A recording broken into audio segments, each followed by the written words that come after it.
just want to say to our meteors out there that part of tonight, when our meteors were talking about going and engaging in their remote learning, we were blessed because of your generosity and because of your investment in this institution.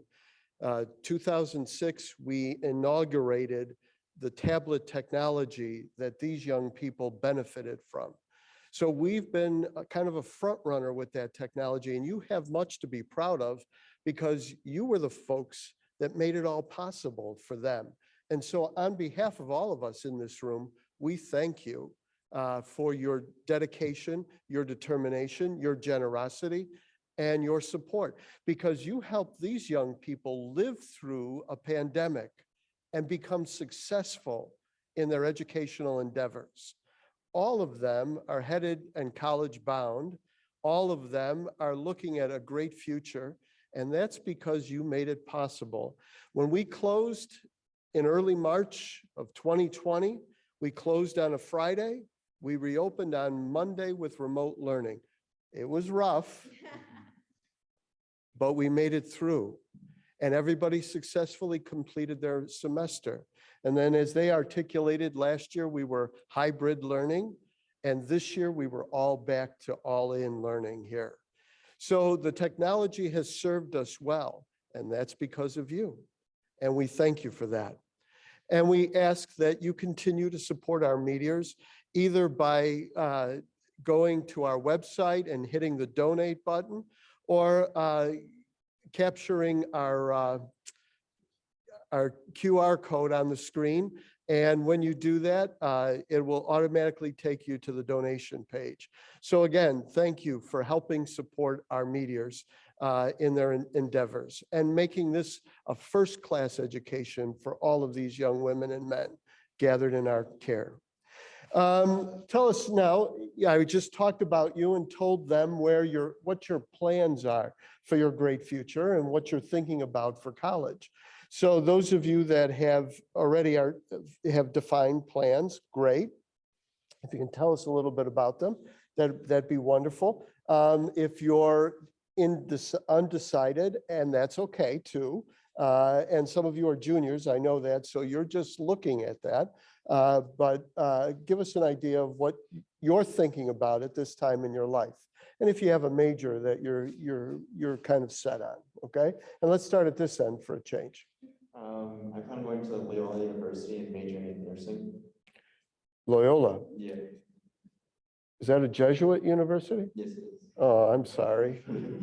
And why nursing, Armand? My parents come from like a medical field themselves, so like I always got like that experience from them. I always wanted to kind of help people in the same way they do, so I really took after them.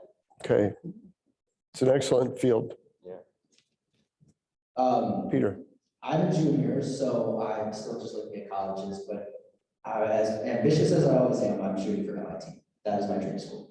MIT. Yeah, Massachusetts Institute of Technology. And why MIT? Obviously, they're very well known for their engineering program, and I am pretty set in going into engineering. I love design, I love building, I love developing, but I've also kind of seen what they put out about their school, and I really kind of like the sort of student body that they have, and the sort of what they're teaching their students just beyond the classroom. I do like it. It fits well with me. Got it. Chelsea? So since I'm a senior, I've already applied to colleges, and I am waiting for my acceptances this March.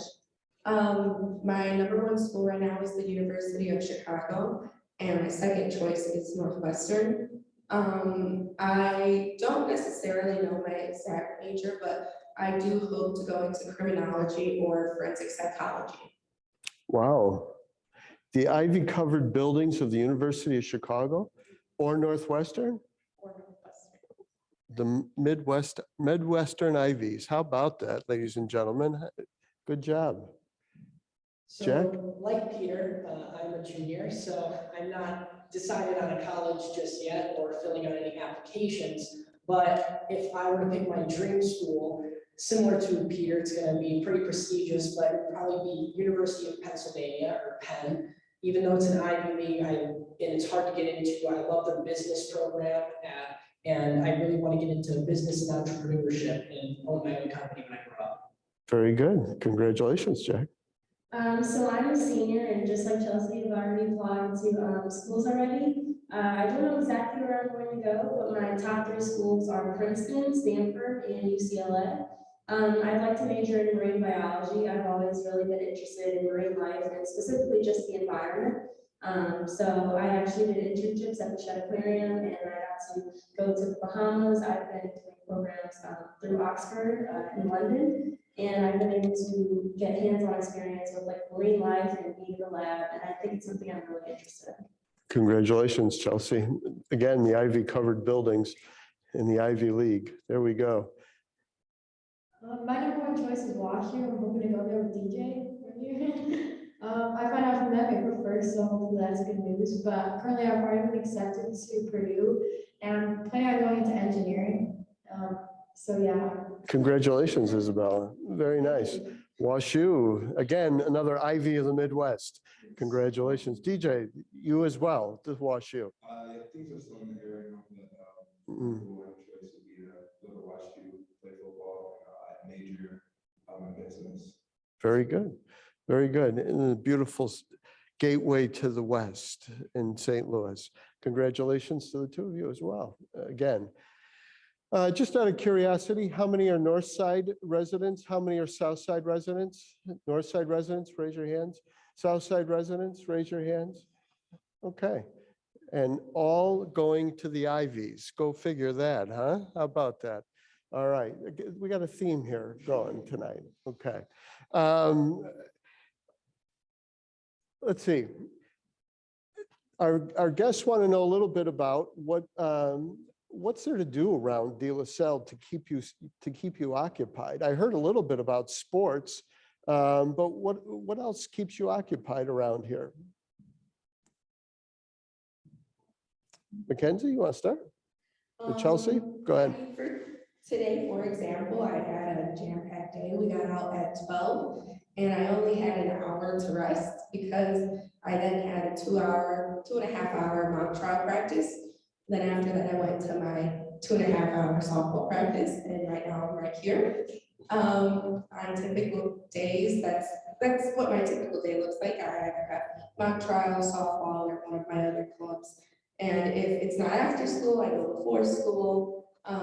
So it's not a matter of what there is to do here, it's more of what there isn't. I really have to agree with Chelsea. Even if you find a club that you want to have it be, it doesn't exist. All you need is 3 friends, the moderator, and boom, you get yourself a club. So there's plenty to keep busy with between football games, basketball games, soccer games next in the spring season, whatever clubs you're doing, whatever on campus, like peer ministry or things like that you're doing, there is plenty to keep busy with, and there's plenty to do, and it's all fun. Some other things like around the school, like I know some of my friends go to Chinatown here and there, but there's a Sox park like right across the street basically from us. There's a bunch of places to go eat, like McDonald's or like Popeyes like that. So yeah, there's always like little quick like restaurants or places you can go after school. Yeah, like everybody has said so far, there's definitely a lot to do here. You're never really here just from 8:05 to 2:45. There's always an extension to the end of the day, from that 2-hour mock trial meeting that we had today to I'm in investment club, student council, and so much more. There's a lot of activities that you can do here and really get involved here. I'm basically repeating what everyone else has said. We've got 5 mock trial numbers right here, a lot of practice today, but when it's not mock trial season, I'm on the swim team, so I'll be swimming right at IIT for majority of like the first part of our year. And then other than that, like National Honor Society or any of the societies, you can always do stuff with that whenever there's an event or an open house. So there's plenty to do after school. I'm just gonna say I'm looking to get out of here by 8 p.m. every day. On Monday, the mock trial team was here until 9:30 at night. So I spend a good solid 12 hours here every day, so I definitely don't think I'd be here if I didn't like it. I am involved in a lot of things. So in the fall, I'm involved in cross country, but when I'm not in cross country, I'm at boys soccer games, football games. Then in the winter, I got mock trial, and I make room for my other clubs. And then right now, I just started soccer season. Mock trial is wrapping up. We got state this weekend, so I never am failing to involve myself in plenty of things. Repeating again what everyone else said, I feel like there's not a lack of things to do. If you get involved, there's many things to do from in Spanish Honor Society, peer ministry, practicing for baseball now, and in the fall was football. Before that, it was basketball. So definitely, if you want to get involved in things, it's not a hard thing to do. Anybody in band? No musicians in this entire group. Freshman year. Freshman year? Okay. Nobody in choir either, I would take. Nobody, no singers here either. Okay. What can I say?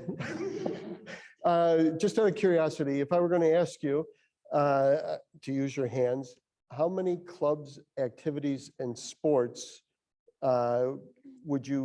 how many, hold up the fingers signifying the amount of clubs, activities, and sports you're involved in? I'm gonna be honest, I don't have enough fingers for that. Okay. I'm a few short.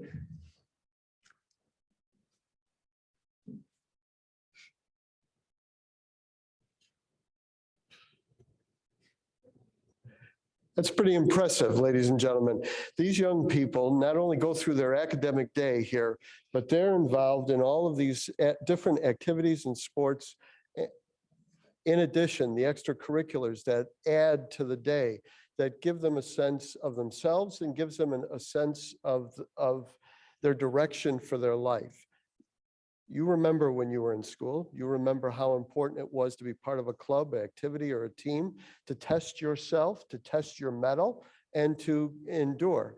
So we again encourage you and invite you to support their dreams, support their efforts by contributing to the Phonathon this year by either going to our website at dls.org and selecting the donate button, or again, using the QR code to log on and again, make your donation that way as well. I kept hearing mock trial. I don't know that the folks at home had mock trial when they were in school here. So can several of you just give us a thumbnail sketch of what mock trial is?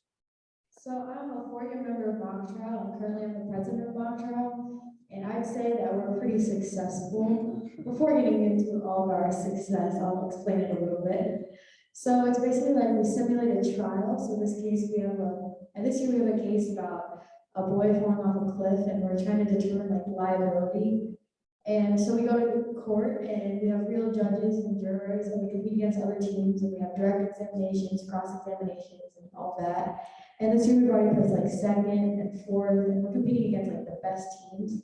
And just last year, we placed in the top 8 in state out of like 50 teams, which was a huge accomplishment. I don't even think DJ, our football player here, can say the same about our football team. I think it's been a while since we've had a state-winning team here, and I'd say our mock trial is our best team here. And as we go into state this weekend, just wish us some luck. Lots of luck. Thank you, Isabel. How many of you are involved in mock trial? The future attorneys of America right here at De La Salle. So if you need an attorney to represent you, look no further than right here. Okay. Let's see. Anybody in Model UN? Okay. Chelsea, tell us a little bit about what Model UN is, because I'm not sure that was around back in the day when some of our guests were attending De La Salle. So currently I'm not in Model UN because my schedule didn't allow for it, but I was in Model UN from freshman to junior year. And like mock trial, we simulate an event. So basically, we all get, in our club, we get assigned a country to us, and we are given problems, and we are attempting to find resolutions to them. And then our conferences, we come together with teams with other countries, and we all attempt to create a solution to fix the problems together. So it's like the real UN, except model UN. Okay. And given your opportunity to work together to solve, to come to solutions, and I recognize it's only a model, but how effective do you think it would be in the real world? I mean, it's honestly really effective just because you learn to work together with other people, to compromise. So it's not like one person or one country is always getting what they want. And I mean, it really applies to like modern issues like the war with Ukraine. Like we understand how important it is to have that balance and how important it is to help other people. So you're getting an experience of diplomacy and getting to know your neighbors as in the situation of, in a mock situation, and learning to work together. So how important is that in the times in which we're living, especially coming through this pandemic, especially recognizing that we're in this together, and especially recognizing how important it is, especially when we're seeing aggression from one country to another, such as in Russia and the Ukraine. As you brought it up, Chelsea, and said it, articulated it very well. If we can do a little bit right here, right now, with all of you, giving you that opportunity to see and experience and understand how to build tomorrow, then we've done our job well. You've done your job well. And you've helped us here at De La Salle do our job well. You're giving them the opportunity at a great future and acknowledging that through your generosity, through your contributions, through your support of these young people, what you are doing is laying the foundation for a better world for all of us. So thank you. And on behalf of all of them, we wish you our best as you carry on in your next stage of life. A question that came in from the audience was, how has your involvement in all of these things prepared you for your future? Mackenzie? Speaking directly from mock trial, when I came in my freshman year, I was extremely shy. I only really talked a lot to like people that I really did well or I really liked. And I wasn't someone that was like going to go out of my comfort zone. And Mr. Dershel actually was the moderator of mock trial. He's the one that told me I should join. And not necessarily because I wanted to be a lawyer, but just to like use my voice and speak up. And that was something I just wasn't able to do. Even sitting here right now, 4 years ago, I don't know how she's doing that right now. And I really think my trial was the best thing I could have ever done for myself. Because being able to use your voice and speak up about, any issue, whether it's personal, with the world, or anything like that, you have to learn how to do that at some point.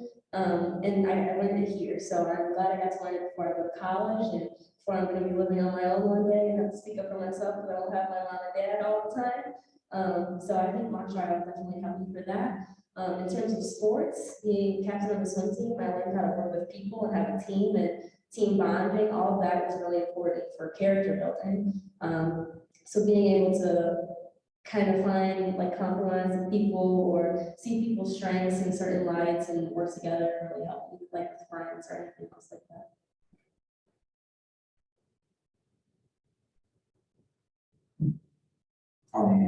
Me personally, for example, football, being involved in that really showed me how to be a leader. I was given the opportunity to be a leader of the team, and it taught me how to be able to take a group of people that have a common goal and really push that forward and work together and make sure everyone's on the same page. And I'm grateful for that. That's where I got the connection to Washington University for football. And it's also where I guess person with working with people, leading, being in my character skills, just being a leading person as well. And then academic standpoint, being involved in my business classes here at USL, I took that as an elective. So I was given the ability to choose those classes to take, and that put me on my path for the future and wanting to pursue business as well.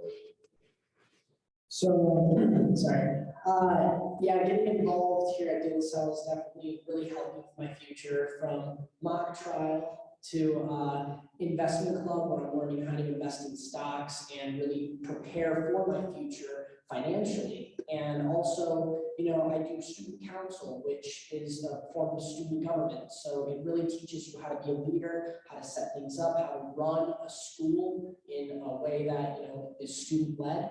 And also public speaking wise, you're always doing a lot of public speaking, whether it's mock trial or student council, or I'm the announcer of the school. I do the morning announcements every morning. So I definitely get my fill of public speaking here at DSL, but I definitely think anything that you do here added on to the end of the school day is really going to help you become a better person in the future. I would definitely say being involved in clubs has given me a lot.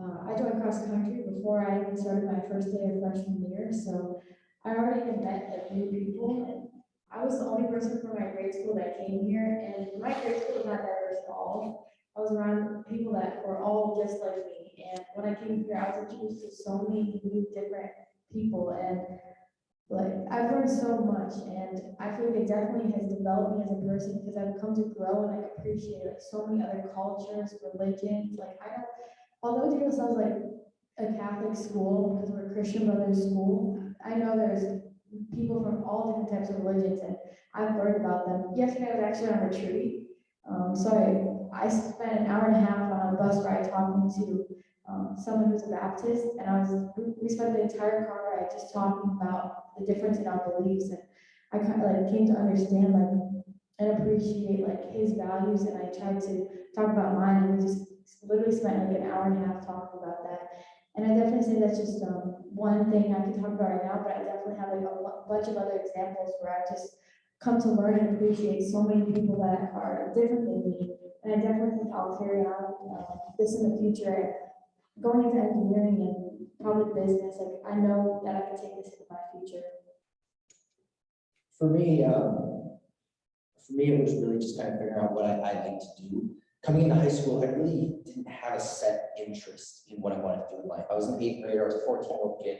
I had no idea what my life was going to look like. I had no idea what I was really interested in. But coming to a school like DSL with all these different clubs and me being involved in like 10 of them, it really kind of helped me learn what I both want my life to look like and what kind of person I want to be. Before I came to DSL, I was always a bit more of a lone wolf. I did my work on my own. I didn't talk to a lot of people. But as I came to D and I started joining more clubs, I really became this social butterfly. I thrived in these social environments. I was meeting new people, and I loved meeting new people. I didn't know I loved meeting new people.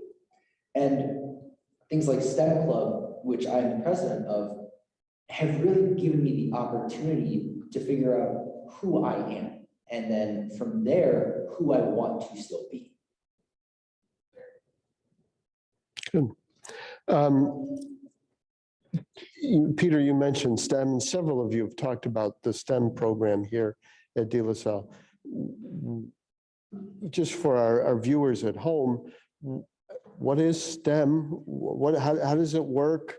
Why should they be interested? You know, what do you do in STEM? And several of you mentioned that, you know, you've got engineering interests and all of that. Just, you know, anyone who wants to pick up on the question, you know, what your experience have been, go for it. So for those who don't know, STEM stands for science, technology, engineering, and math. And those 4 concepts essentially are the backbone of engineering. Again, for those who don't know, engineering is the process of designing, improving, and implementing ideas or physical machinery or other physical just creations. If no matter what you're doing, the computer that you're watching the Zoom on, the microphone I'm talking into, the clothes that we're wearing, were designed by engineers. They're everywhere. They're behind everything that we do. So the STEM club that we have at De La Salle, we primarily focus on robotics, but we also do drones and we do 3D printing. And what that kind of introduces us to is the engineering process: creation, design, testing, improving, and then finalizing. And those 5 steps are what have built the society that we live in today. Okay, great. Sorry, I got caught off track. One of our questions from one of our viewers, they want to know, why should an 8th grader choose to come to De La Salle? Well, I kind of have personal experience with this as well. I came from a public school, so they encouraged us to test into selective enrollment schools, and I did get accepted into selective enrollment schools. However, my sister came here before me, and my cousin and my other cousin. So I was here a good amount of time, and I was able to form connections with teachers and students that were present at the time early, and I just saw how much love everyone had for each other and how much the teachers actually cared, and her coaches. And really that's what drove me to come over here. And even though we had money issues and money was tight with us, I was granted a $6,000 scholarship from one of the alumni, and then I got more money for my academics. So without my scholarship, I wouldn't have been able to fulfill my dreams here. So I think that 8th graders should come to De La Salle, mainly because as an 8th grader, again, at a public school, I was not, and I'm Jewish, so a Catholic school wasn't really in my repertoire of schools that I was thinking about. But when I came to this school and shadowed here, I definitely felt, kind of the family-oriented, one-on-one like vibe of this school. And I really felt that this school has really taught me how to focus, how to time manage, how to really become a good student and person, to make sure that I am motivated and I'm organized in my future. And I really think that this school overall has helped me more than many other places in those fields of organization for the future. Jack, I know you have sisters. Yes. Would you recommend this school for your sisters? Yes, I would recommend this school for my sisters and anyone who wants to come to shadow here and really learn what De La Salle is all about. Great, thank you. Mackenzie? I would go off of everything everyone else has said. I completely agree. The only thing I would add on is just we're a really diverse school, kind of like Isabella said earlier. I really would say compared to all the other, specifically Catholic high schools in the Chicagoland area, we are definitely the most diverse. I would strongly argue that. There's a lot of kids here that come from so many different backgrounds. You're going to learn about something you definitely didn't know when you came in here. And that just makes you a more mindful person, a more aware person. There are so many different backgrounds in this entire world. Only knowing about yours doesn't really make you a mindful person. So being able to just expand your knowledge on other people and other ways of life and cultures can just make you a better person all around. Go ahead. I would tell an 8th grader to come here because just one big family. I think I'm friends with a lot of people in this school. I know freshmen, sophomores, juniors, seniors, teachers, everyone. I'm friends with everyone. I talk to everyone, and I think that you don't really get that at other schools. I feel like we have 700 people here, I would say, and you kind of get to know everyone. 700 is a big number, but I know almost everybody when I see your class, and I'm meeting the freshmen just from becoming involved. And I think that you wouldn't get that at a big public school or some big Catholic schools. You just don't really get to meet everyone and talk to everyone and be a big family. I think that family atmosphere makes you feel really comfortable. You learn a lot. Speaking on from what Mackenzie said, my school that I came from wasn't too diverse, so the diversity here was a main factor to De La Salle. I get to interact with people from all over, different races, cultures, things like that. So it's definitely helped me get to meet new people. And the people that in my grammar school that went to other places, I still talk with them and we still stay in contact. So I've definitely been able to adapt, and I like the diversity that we have here, and then I go along with tradition as well. My dad is an alum, so he encouraged De La Salle. He talked about the family aspect early. So me actually getting to live that out and see it in person throughout 4 years was very important to me, and I can really stand and say that we are truly a family and that we all treat each other like brothers and sisters. For me, it was two things, really. The first was comfortability, definitely. As Bella has already said, a lot of schools are going to put out that they're one big family, but no one really holds true to it like we do at De La Salle. When we say it, it's true. We mean it. You are comfortable here like you are home. And there's a reason most of us spend 10+ hours a day here. It's because we're comfortable. This is where we want to be.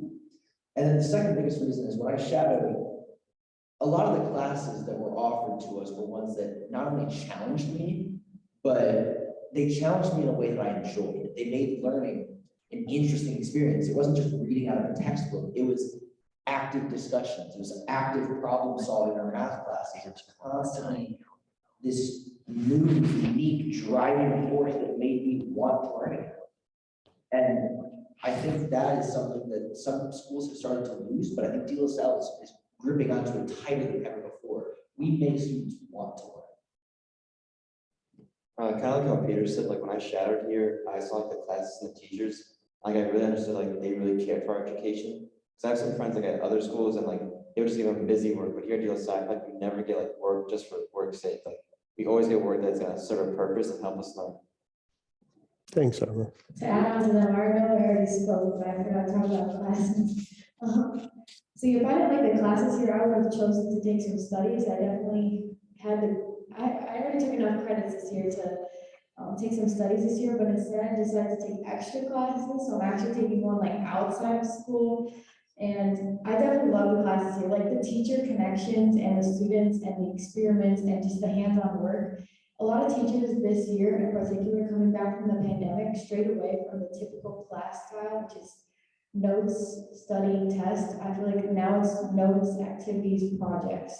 So we don't really spend a lot of time just studying for tests and stuff. Instead, we try to take our experience more hands-on because projects will simulate more of a like work type of life, you know, instead of tests, which are not as helpful in the future. I think we can all agree on that.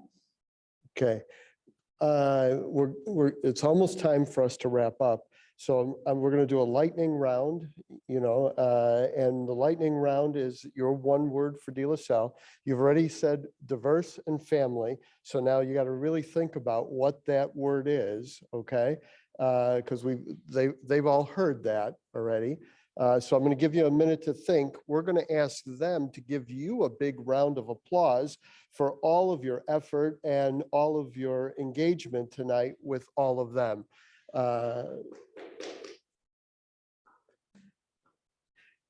I can't hear you. A little louder, please.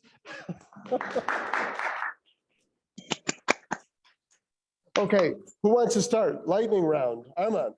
Oh, unique. Accepting, Engaging, inclusive, Rigorous and rewarding. Tradition. And that's De La Salle Institute. Ladies and gentlemen, Chelsea mentioned a few minutes ago about our financial aid program and the need for student assistance.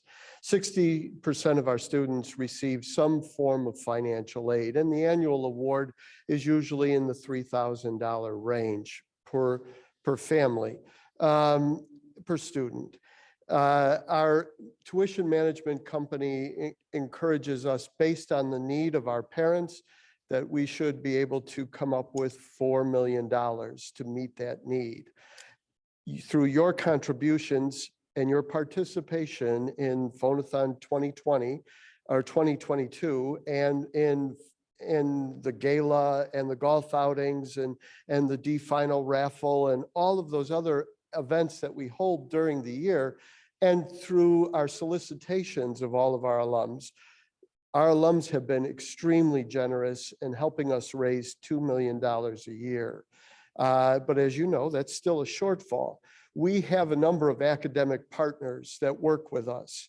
There are programs like Daniel Murphy and Highsight and Harther and Link, and I know I'm going to forget somebody, Heary, and I think I said Highsight.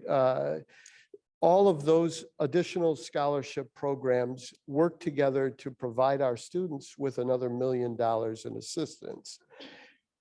That still leaves a shortfall of about $1 million. That's why we're coming to talk to you. Not that you could come up with $1 million tonight and solve our problems, but many hands make light the work. And when we pull together in community, we are able to serve the needs of our students and of this diverse community we call De La Salle. So I want to thank you for your generosity, and I want to articulate our needs to you. Many people think that because you attend a private school that you're well off. That's not our case here. We have families who have means, we have families who have needs, and together, working together with our resources, everyone gets an extremely great quality education. So again, thank you tonight for tuning in and listening to our panelists. We want to thank all of them and wish them well on their great futures. And we can't wait for when they return to us with stories of college life and when we hear of their graduation and their first jobs in their new careers.